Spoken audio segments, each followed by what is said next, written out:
Do you ever have one of those games that you just can't get out of your head? Whether it be because of a gripping story, an addicting gameplay loop, or some combination of both, I'm sure we've all been there, totally immersed in an experience that we just can't get enough of. I've had many such games pique my interest over the years, a lot of which I've discussed at length on this channel. But lately, at least for me, the game that's been on my mind has been Buckshot Roulette. Created by Mike Klubnika, Buckshot Roulette is a game that avid viewers of this channel will be very familiar with. This masterfully macabre horror strategy experience puts us in the shoes of an unnamed protagonist as they navigate a lethal game that pits them against the mysterious dealer, fighting, winning, and losing over and over again until either us or they come out on top. This air of suspenseful, dark, and gritty fun is what makes Buckshot Roulette such a captivating experience, and only more so since the addition of the recent multiplayer mode. In spite of its brevity, this is a game that seems to live in my head rent-free, and a good part of the reason for that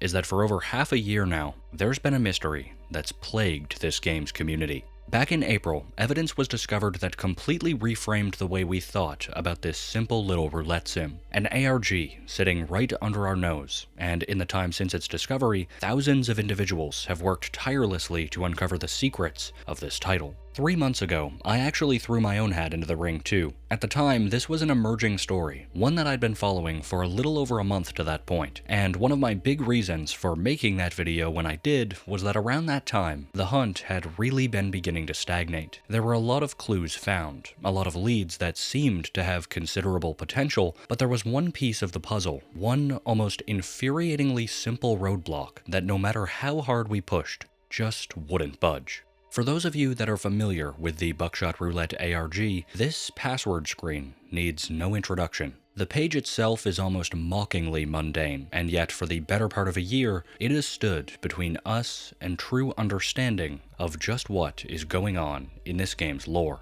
In spite of the thousands of failed password attempts and tens of thousands of hours contributed around the globe, none of it seemed to make a dent, and many admittedly began to lose hope, thinking that this password screen might just remain uncracked forever. Except it didn't.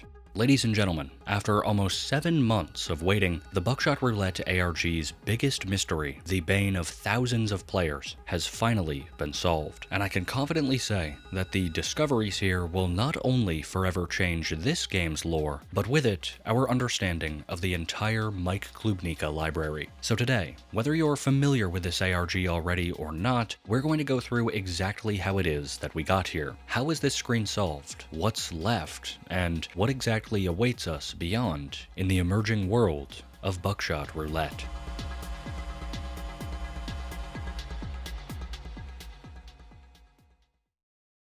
But before that, allow me to introduce you to a prize greater than any sum of money that the dealer could offer, a delicious restaurant-quality meal from today's sponsor, Factor. Let's face it, eating right can be hard. Something you might not know about me is that I work a stable job outside of YouTube, and I know that at least for me, the last thing I'm looking forward to after a long day is hedging my bets in the kitchen, where the odds never seem to be in my favor. And that's why lately I've really come to appreciate Factor. Crafted by professional chefs and approved by dietitians, Factor is a stellar option when you crave quick nutrition at any time of day. These fresh, never frozen meals are delivered right to your door, and pack a lot in terms of flavor and variety. Factor's got a wide range of offerings, from their delicious lunch or dinner entrees to breakfast, snacks, drinks, and smoothies. And even if you're someone with a sophisticated palate, a bit of a high roller, if you will, Factor's got you covered with meals that feature premium ingredients like filet mignon, shrimp, truffle butter, broccolini, and asparagus. Every Factor meal is ready to heat and eat in just 2 minutes or less, which means less time prepping, cooking, and cleaning, and more time for me to prepare these videos for all of you. Every meal I've had has been an absolute treat, and I really do mean that. It's not just because they paid me to try their stuff. If you decide to look into them for yourself, I've got to recommend you pick up the Peanut Buddha Bowl. It's a quinoa dish that's supremely flavorful, with yams, green and red peppers, cilantro, and spiced peanuts, topped with sweet peanut butter sauce and paired with sesame broccoli.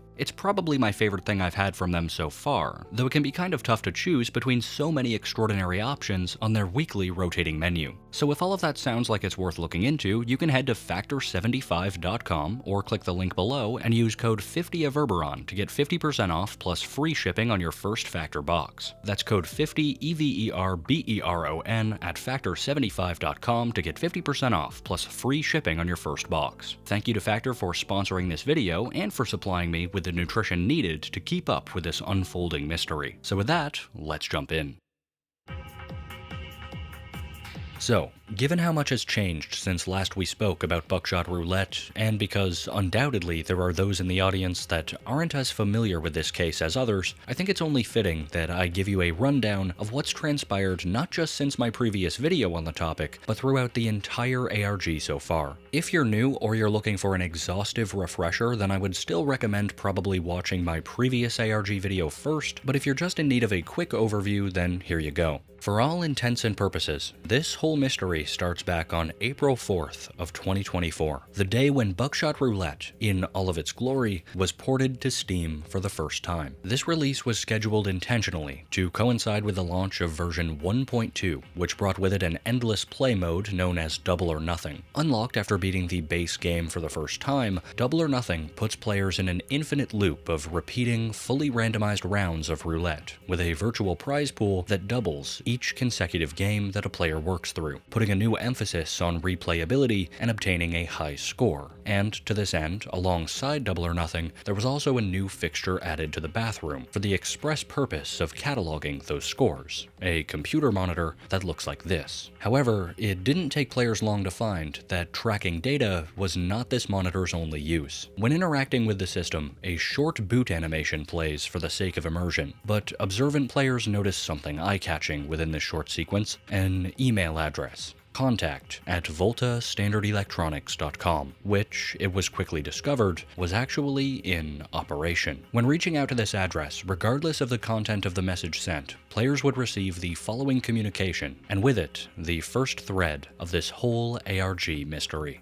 Greetings, and thank you for reaching out to Volta Standard Electronics, the perpetual pioneers of technology. Our Volta Standard Electronics helpline is specifically designed to help you with any questions you may have. For example, here's what we found regarding your query. Midway through the message, a long string of seemingly random text can be found, which was quickly and correctly assumed to be encoded with base 64 encryption. Even so, knowing the method by which this purported secret message was obfuscated made it no less difficult to identify what it actually said. For that, players were going to have to identify the encryption key, which would quickly become the first major focus of the ARG. From this point, it wasn't long until the next big revelation would be made either, a discovery that would directly relate to the email address itself. It wasn't hard to put two and two together, and realize that if this address was active, then that must also mean that the associated web address, voltastandardelectronics.com, must also be in use. And so we find ourselves on the website. For the uninitiated, Volta is a fictional company that is behind several of the technologies present in the world of Buckshot Roulette, though historically very little has been known about them. The only time that they're directly name-dropped in-game is within the computer boot animation that we discussed a minute ago, though their website alludes to the fact that they're actually the ones behind another prominent brand that's ubiquitous throughout the game, that brand being Kony. VoltaStandardElectronics.com features prominent advertising for one of the company's newest offerings in this line, a top-of-the-line flip phone called the Kony Ericsson, an obvious parody of the Sony Ericsson, which is actually a tool that we can utilize within Buckshot Roulette itself. The Kony Ericsson is the same make and model as the burner phone that we can see in-game, which, if we take a look at the texture used for the phone's home screen, includes a date, August 21st, 1998, which is presumed to be the date that the game itself takes place. That's going to be important for later, so keep it in mind. Another oddity about this phone, though, or at least in the way that it appears on the website, has to do with the number pad. At first glance, the keys aren't weren't too terribly different from what we would expect of a flip phone of the era. That is, aside from all of the nonsensical symbols and terms represented by some of the keys. As soon as this was discovered, many players, myself included, held the assumption that somewhere along the line, this phone would be used to convert a string of text to a numerical value. So this was an aspect of the website that was heavily scrutinized for a long time leading up to where we are today. Then we have the next discovery, the infamous password screen. By clicking on the star near the new text located beside the phone, we're brought to another page, voltastandardelectronics.com/login. From the time of this screen's discovery, the directive of this ARG would change in a big way. Now, not only were folks looking for an encryption key to coincide with the email content, but also for a string that would satisfy this box. Though, as we now know, it would take a good while to see that password finally uncovered. Last but not least, though, is the most prominent clue that the homepage of the website has to offer, a phone number. And back when I made my first video about this topic, this phone number was in operation, but mere days after that upload went live, the number went offline. So calling it today, unfortunately, doesn't yield any results. With that being said, though, I was fortunate enough to be one of the people who got to call this number firsthand, and fortunately for preservation's sake, much like the email, reaching out always yielded the same pre-recorded result, which made it easy for others to record and document online as well. So now, I'll play what the Volta phone number used to yield.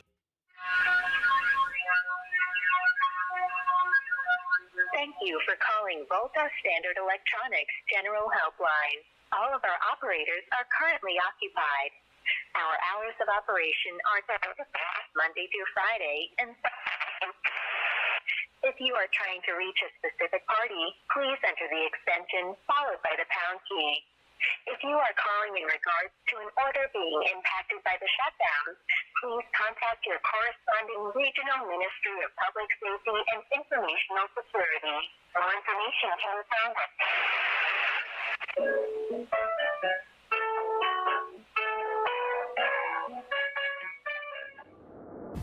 Now, as some of you may recall if you watched my previous video, it's at this point where the community was met with their first big roadblock in the course of uncovering what this was all about. And from this point on, things definitely started to get a little bit more convoluted. Many people's first impression upon hearing this pre-recorded message was that the next steps must have something to do with the mention of an extension. This was an exceedingly common train of thought at the time, and I mean, it seems pretty logical. But a bit later down the line, this ended up being one of the few things that was directly shot down by Rita, the creator of Critical Reflex, which is Buckshot Roulette's publishing company and the game master behind the ARG itself. On April 15th, within the official Critical Reflex Discord server, where much of the discussion surrounding this ARG has long taken place, she would clarify that there never was an extension. But this news would come several days after the community had already deduced the other way in which this recording would prove significant. The shutdown is an event mentioned in the recording, and as of right now, one of the most enigmatic areas of Buckshot Roulette lore. Nobody seems entirely sure what the shutdown is or was, aside from being a widespread event that seems to have disrupted areas of both commercial and personal life. This recording is actually the only time that we hear about it anywhere in Buckshot Roulette media, but as a couple of enterprising community members would soon figure out, the phrase, the shutdown, would actually be our key to understanding the encrypted email content.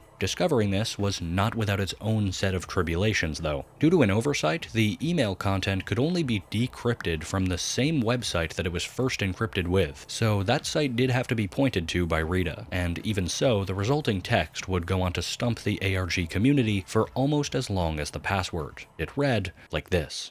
They won't ever forgive me, or will I not forgive myself. I made a wish upon a falling star, and it brought me nothing but misery. The machine hungers, fed by booming shots, and blood and luck. It is fed constantly, it's chewing, metallic, and vile, and it still brings more comfort than the dance of hell below.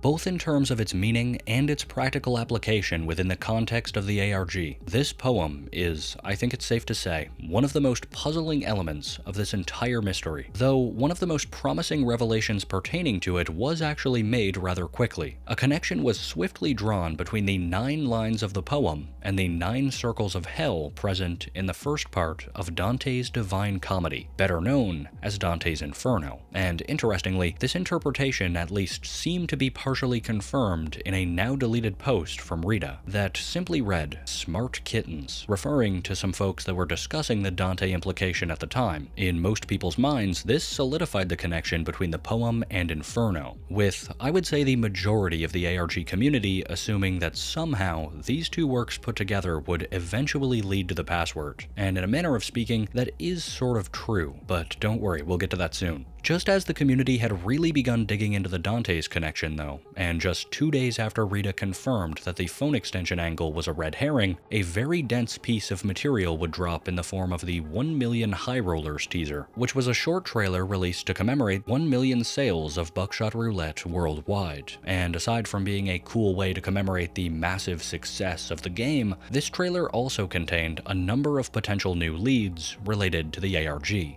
The evocation of the Divine Comedy was kind of our first hint that religious imagery was going to play some part in this mystery, which makes sense when we consider the role, or lack thereof, that Buckshot Roulette's God plays within the game. For those that are unaware, in the second round of the game's normal mode, we briefly get to see a liability contract that was signed simply with the name God, implying that the dealer may have been challenged by, and subsequently won, a game of roulette against the deity himself, which was also later confirmed by Klubnika in a Q&A. But it would be the 1 Million High Rollers trailer that would really expand upon and solidify the narrative connections between the Divine and the emerging storyline within this ARG. When the bloodied contract is shown in the trailer, there's a question mark that flickers alongside the name, and at the trailer's end, the words Cupio Dissolvi can be seen on screen momentarily, which have relevance in real-world religious esotericism. But far and away, the most talked about piece within the trailer were the words "Remember August 5th, 1998, which appeared for only a few frames midway through the presentation near the top of the screen. At the time, no one seemed to be completely sure what this was referring to, though there was a lot of speculation, and over the next couple of months, there were even more discoveries made within several new pieces of Buckshot Roulette media. There was the Steam trading card update on May 2nd, which brought with it a secret string of binary present on the phone screen within the burner phone Steam card that, when decoded, led to a verse from the Old Testament. And then later on, in July, when the game sold 2 million copies, another trailer was released, and on the associated Steam announcement, there was a piece of text that was found to be encoded with a Caesar cipher. When combined with the letter V from a previous post, this Zalgo-riddled text reads "Taci Meledetto Lupo," and this, as it happens, is a line from,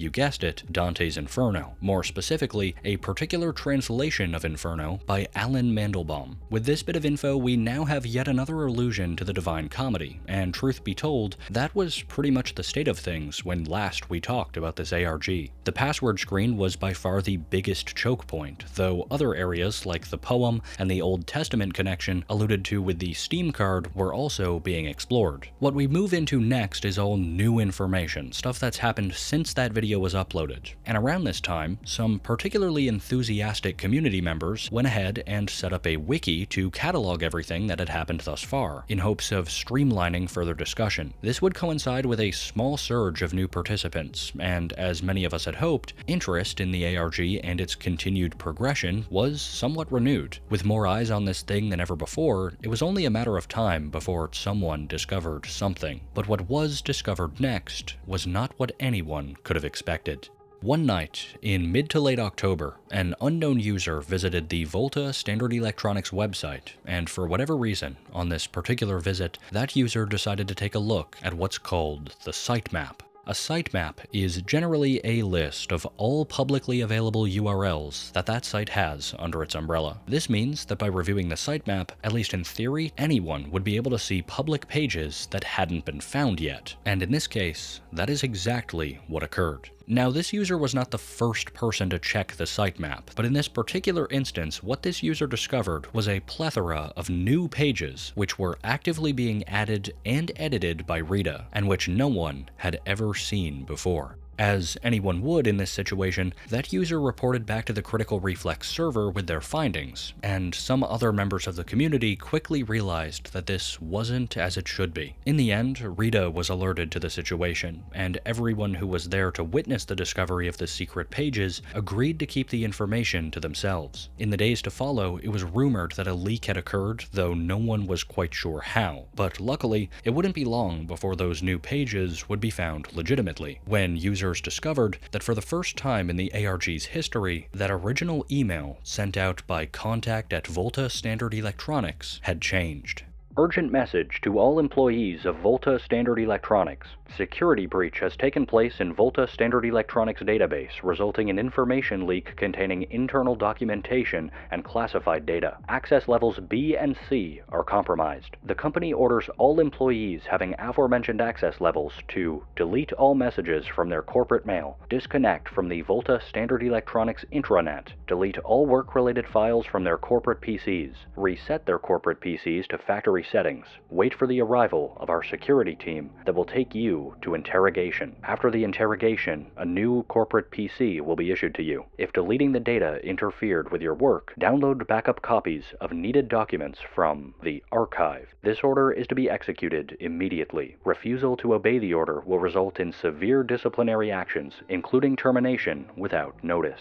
So, at first glance, there might not be anything that particularly jumps out in the content of this email, though it's clear that this does in some way progress the story that's been slowly coming to light over the first part of this investigation. Still though, there is something here that piqued a lot of people's curiosity. The mention of an archive, and sure enough, if we append the URL accordingly, we'll be greeted with what is undeniably the biggest and most significant lore dump that Buckshot Roulette has ever had. And in fact, it's the same set of pages that were originally discovered in the real-world leak just days before. The amount of lore revealed by these documents is unlike anything that we've seen thus far, and if you have a deep interest in the world building, then I would suggest you take a look at these for yourself. I could probably make an entire video concerning just the information that we discover within the archives. So let's peel back the curtain, and for the first time, take a direct look at just what is going on at Volta Standard Electronics.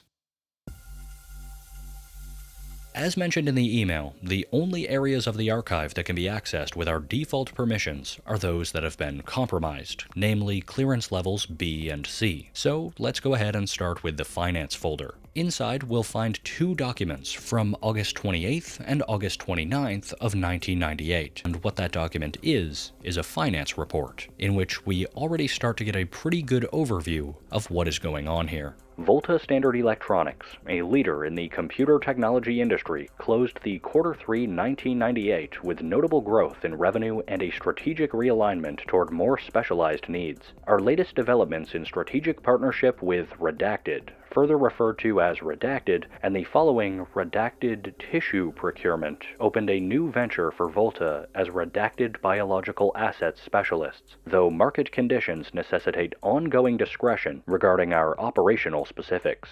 Even within this first section of the very first document in these archives, many of you will probably already have begun connecting the dots. What we've just learned, in essence, is that in recent months, Volta, who was, at some point at least, a standard electronics company, has undertaken a strategic shift into a wholly new and unplumbed sector of business. In spite of the redactions, it's not hard to gather that by partnering with someone, though we don't yet know who, Volta has begun to incorporate some kind of organic material into their products, in pursuit of some kind of function that still eludes us. Although it is, in many ways, actually a pretty big deal to have written confirmation of Volta's involvement in the world of biotech, it's also something that the Buckshot Roulette community has speculated about pretty much since this ARG's beginning, because, as you may have noticed, the computer monitor that essentially acted as the impetus for this whole thing is cracked on one side, and within it, we can see a pulsating mass that definitely appears to be organic in nature. From the very beginning, this has prompted speculation that Volta machines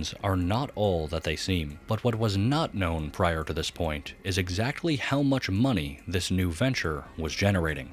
Total revenue, Redacted billion, a 372.1% increase from Q2 1998. Operating income, Redacted billion. Net income, redacted million. The continued demand for redacted material from our partners was the primary driver of Volta's financial growth. Our approach to procuring said material yielded strong returns, while our investment in technological innovation ensured optimal processing and logistical capabilities. Volta Standard Electronics also presented a brand new model of the highly anticipated Sony Ericsson mobile phone to the world, which received high praise, but performed below our expectations considering the ongoing change in strategy. Aside from evidently confirming a link between the anomalous capabilities of the Sony Ericsson and this new factor in their business, we gain insight into the unprecedented successfulness of this new partnership between Volta and this other party. Pulling in 12 figures in a single quarter is close to being unprecedented for any big business, even by today's standards, say nothing about 1998. So it ought to come as no surprise that in the other document in the Finance tab, which is a monthly report evidently from one of Volta's suppliers, it becomes clear that we aren't the only ones astounded by their newfound success. Next, in the HR documentation folder, there are a total of 3 files, none of which are particularly eyebrow-raising, at least on their own, though they do help to further the narrative of Volta's rather lax and unprofessional work environment. The most relevant document here is from August 3rd, where HR reviews the file of an intern who was reported after being assigned to draft a partnership agreement without the requisite experience. It seems that no disciplinary action was pursued, though the way that this account is framed seems to insinuate that this might not be the last we hear about this agreement, likely within the Partnership Deals folder, which we can't access yet. Finally, in the Internals folder, there are a total of 7 documents for review, though only 6 of them are initially accessible to us, and of these, one document, entitled LTR 78982322, may just be our biggest break yet. This doc is a correspondence from the CEO to the CMO of Volta, and it's clear that they aren't happy. The reason why? Well, it seems to be because of a decision made regarding some sort of entertainment program that Volta has their hands in. A program centered around the, quote, genius idea, as the CEO sarcastically puts it, of using a shotgun in a game of Russian roulette. So let's get this straight. Volta is not only responsible for pioneering biomechanical tech, they not only have the Sony series of consumer electronics and, I guess, pharmaceuticals, but they also are the original creators of everyone's favorite death game. And apparently, that game, known to us as Buckshot Roulette, was intended to be viewed by an audience. Interestingly, it also seems that the game has always had ties with a specific nightclub, likely the same club that we visit in-game. And with all of this information in mind, it becomes clear that the game of Buckshot Roulette isn't even that old. August 7th is when this communication between the higher-ups at Volta takes place, meaning that Buckshot Roulette as an idea, as a concept in-universe, is less than 3 weeks old. It is not, by any means, a common fixture of life in this world, and whether that changes any of your preconceptions of the game or not, it's still a very interesting insight. This is a lot of information to assimilate, and it's only a small handful of the full trove of documents. But see, there's a reason that I haven't yet told you why the other documentation isn't accessible yet, and it's because the method to access it would briefly send this community into a spiral.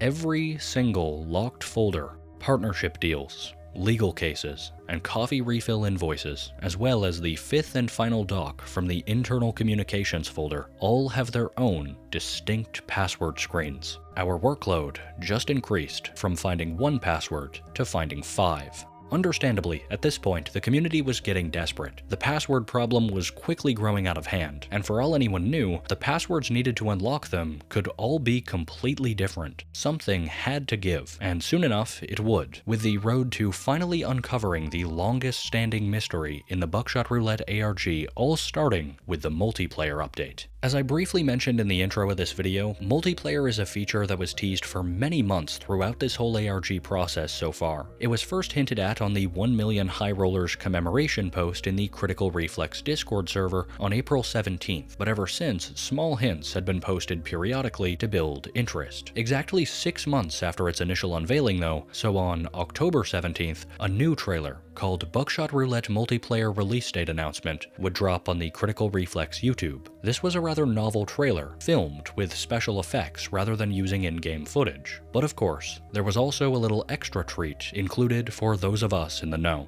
The last handful of frames of this trailer display this image, an image which may seem innocuous enough, but in reality would mark a huge turning point, for this symbol appears in not one, but two of Klubnika's other games.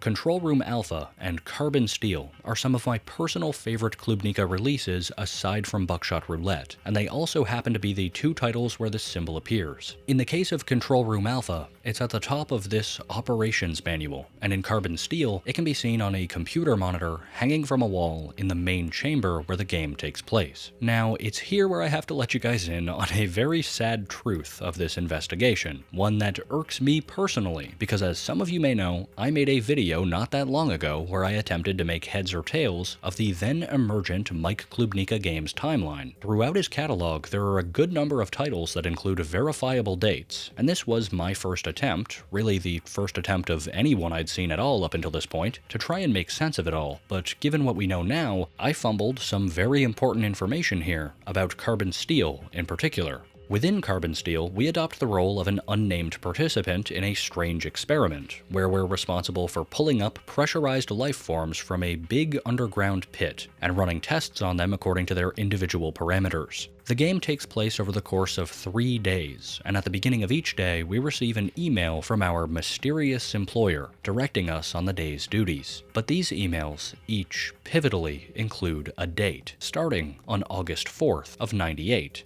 Now, for whatever reason, within my timeline video, I could not for the life of me let go of the possibility that this game might take place in either 1998, which would make the most sense, or 2098, which is asinine and makes no sense in retrospect. If I'd not had this possibility in my head for whatever reason while researching the game, I may have caught on to the fact that our first full day on the job in Carbon Steel is August 5th of 1998, which, coincidentally enough, lines up with an innocuous little message that we received all the way back in the 1 Million High Rollers trailer. Remember August 5th, 1998 is a direct allusion to this first day of work in Carbon Steel. The connection was right there, and it just went right over my head. But with that being said, I am very confident that even if we had come to this realization 2 months ago, there is virtually nothing I would have been able to extrapolate from it. Because next, at long last, we reach the moment where I get to tell you how it was that the original password screen was solved. And frankly, seeing this solution and how we got there, I'm not surprised that it took this long.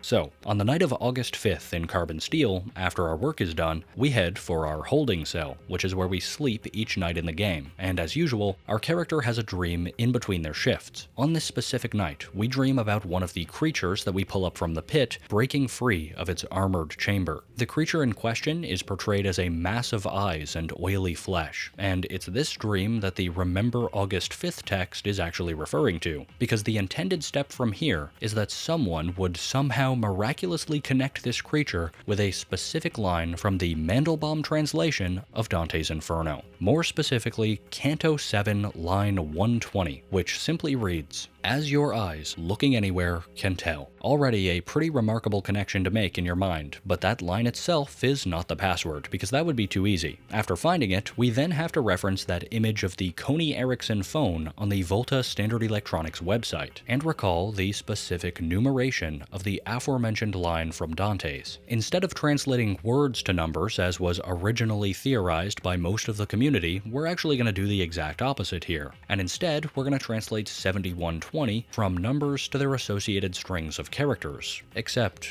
wait, the character for 1 is just a sideways ampersand, which I guess if you really squint looks like 2 zeros, so screw it, we'll just throw that in there, and yeah, lo and behold, there you have it. This is the finished password. PQRS00ABC456. Makes perfect sense, right? Now, I'm hamming it up a little bit here, but seriously, I'm quite astounded that this was found. In retrospect, it makes sense that the Coney Erickson image on the site is placed so closely proximity-wise to the gold star that directs us to the password page. It's clear that the site wants us to associate those two things, and I guess it ended up working in the end. Though, ultimately, there were a handful of other minor clues that would help in guiding us toward the password's discovery. One of these was the Buckshot Roulette multiplayer release trailer, which was uploaded on Mike Klubnika's YouTube channel, and which displays the letters PQRS being punched into a password field at the end. Without outside pushes like this one, I think it's very unlikely that this would have been found within the year, if at all. So now we arrive at the moment of truth.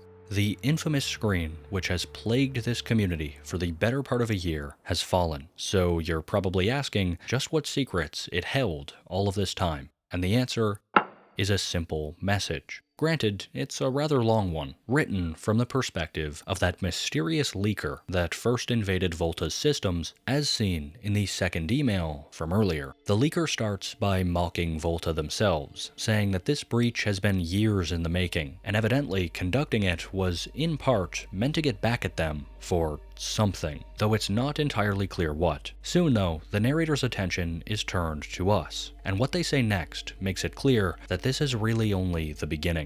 So what's next? My current bandwidth isn't particularly good, so the dump is still in progress. I will be forced to drop a lot of somewhat meaningless bullshit, but don't you worry, there is enough important information hidden everywhere. More and more clues will drop, and you'll have to piece the entire picture together yourselves. I would just spell it out if I could, believe that. Well, that, and also because I grew fond of your passion and engagement with this thing, and I'm a very lonely person now. And it is very important. You can't even begin to comprehend what Volta is trying to do, what they are working on even now, behind the veil of somewhere else. This thing is capable of turning everything inside out, but since not many people care about the world being at stake, I'll let you know that it will greatly affect your personal life, if that concept itself is going to even survive the aftermath. It's a warning that's as opaque as it is foreboding, but we're not quite done yet.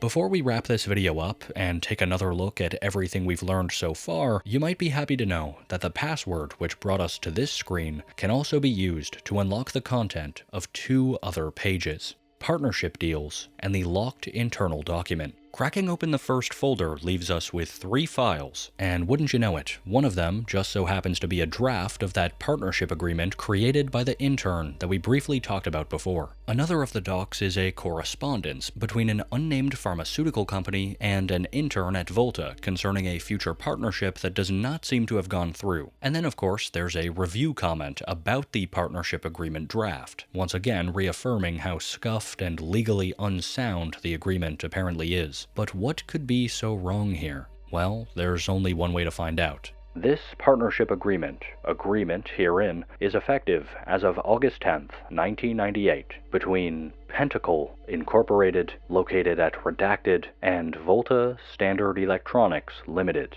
Thus, we have finally attained the name of Volta's mysterious associates, but as has become quite a pattern here, it's not quite that simple. The word pentacle represents a 5-pointed star within a circle, and it's a symbol that's been prominent in various religious contexts since the Stone Age. It seems quite obvious then that the name Pentacle Inc. ought to coincide with this symbol, but prior to the discovery of this document within the archives, there was already a name associated with that sign, EKRE, which is the company that we work for in Control Room Alpha. As a reminder, the Pentacle logo is used here, so at this time the relationship between EKRE and Pentacle Inc. remains unknown. It is worth noting though that Control Room Alpha takes place approximately 50 years after the events of Buckshot Roulette and Carbon Steel, so it is possible that some of the yet unknowable events in that span of time are to blame for this discrepancy. Either way though, the document then outlines something which seems very much in line with Pentacle's representation in Carbon Steel. The partnership is established for the following purpose: to contain and research assets owned by Pentacle Inc., including but not limited to the subject Redacted 21, the creature, and/or such other assets as the partners may from time to time agree upon in writing. A creature, perhaps not unlike the ones pulled from the pit, but, at least to me, the most interesting part of this entire document comes right at the end, with Appendix 1, which simply outlines a list of materials that will be provided in the course of the Volta Pentacle Agreement, a list that ought to sound very familiar, for it's the same materials needed to play a round of Buckshot Roulette. And that's more or less where this ARG stands today. But much like the last time we checked up on this investigation, we do know where we need to go next, just not quite how to get there. That document that was locked in the internals folder, and which we can unlock with the first password, is a simple message from a Volta employee, which directly relates to the coffee refill invoices folder, which along with legal cases, is one of the few password-protected materials that we have left. And there's little doubt that discovering this password will be the next big focus in the course of this ARG. In addition, the archives are also not yet complete, which is something that some of you may have assumed based off of the in-universe explanation mentioned in the leaker's message, that being that data is still being dumped. In fact, I didn't want to bring it up earlier so as not to cause any unnecessary confusion, but some of the files here are actually newer than others. On November 8th, which ought to have only been around a week ago as of this video being uploaded, 3 files were added to the site out of the blue. One of them was the document in partnership deals, where a pharmaceuticals company reached out to Volta, which I think may be the beginning of a new thread regarding just how it is that Volta actually got caught up in the pharmaceuticals market in the first place. And the other 2 documents are found in the internal folder, with both of them being pretty clear hints toward yet another password, though that password in question has not been discerned yet. I'm not going to dive into any of these documents too deeply right now, though I do think that I'd like to revisit the archives sometime in the future when they're a little bit more complete, because truth be told, I think we've gotten more definitive lore regarding the history of Buckshot Roulette's world in the last month or 2 than we have at any other point since its release. It's all very intriguing, but at the same time, things are still highly inconclusive, and even in spite of the long-awaited answers that we've gleaned today, I'm sure that I'm not the only one who's left with more than a few questions. How do we reckon with some of the older loose ends that still aren't tied up, like the second Chronicles verse referenced in the Steam card, and the Volta Ericsson drop shadow hidden on the website? Who is the Pentacle Corporation? How do they relate to EKRE? What is the creature referenced in the partnership agreement? And how does any of this relate to a modified game of Russian roulette? Ultimately, I'm now more confident than ever before that these questions do have answers, but given the wild ride that this ARG has been so far, it's also clear that getting the answers to these questions is going to take the effort of the entire community. So I guess that kind of brings me to my main plea here, and it's the same plea that I made 3 months ago. If this stuff is interesting to you, if you want to know what's going on here as much as I do, and you haven't done so already, then you can get involved in this ARG and start hunting for clues right now over on the Critical Reflex Discord. Hell, you don't even have to own the game to join the hunt, but every pair of eyes counts, and these last few months have absolutely proven that. I'll leave a link to the official Critical Reflex server below, and I want to thank the existing CR community and staff for the overwhelming support that was shown on my last video on this topic. I hope that this one lives up to their standards too. And of course, last but not least, thanks once again to Factor for sponsoring this video. If you're interested in getting restaurant quality meals delivered right to your door, then check out their link in the description or go to factor75.com and use code 50Everberon to get 50% off your first box plus free shipping. Thank you very much to Factor and to all of you for supporting this channel. With that though, I'll be taking my leave. I have an entire Mike Klubnika Games timeline to reevaluate after all, but nevertheless, I'll see you again in a couple of weeks with a new video. This is Everberon. I'll see you again soon, and have a good one.